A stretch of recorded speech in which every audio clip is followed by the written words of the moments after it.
muri SOSUMO bambwira ngo urumva ngo dukora duhomba, ndababwira nti mwebwe ko byabananiye atana kimwe twovuga ngo privari maze kutuzanira mu gihugu murabadandaza nk'abandi, ahubwo solution turiberalize isukari ngo yongo tuba dupfuye. None ntimwananiwe? None mwebwe mushaka gukira abene gihugu badakize? Urumva byerekana ko bo muri SOSUMO bumva n'inda zabo bariko bararondera, ntibazi ko bariko bashaka facilite abene gihugu boroherwe. None ubabaye abadandaza nk'abandi. Minisitiri sinzi ko aratohoza duhenze ngo mufuka bavuze ko gugwanga katrese nasanze desaka handi ahubwo desaka handi ushitsa hibujumbura, kandi ari umuntu yakuye amadolari kuri marché noir. Mbwira ingene SOSUMO yakuye muri berbe ikivuga ngo aho nta kintu mwumva.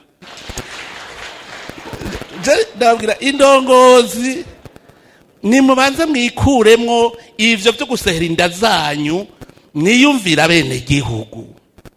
Muga nk'ubu muri SOSUMO woza wumva ngo greve, ngo kwavuze liberalisme, ngo ubu rero ngo tugire greve. Barayigira. Twarabahaye inka bayica amabere, umwana apfuye umuyaya cata. Sinonda bivuga no ndazi hajya liberalisme niyo solution y'isukari. Ntuzoza kuzimba bene gihugu ko twebwe duhagarariye bene gihugu. Indongozi we aho uri mu gisata cyawe cyose menya ko hagarariye bene gihugu.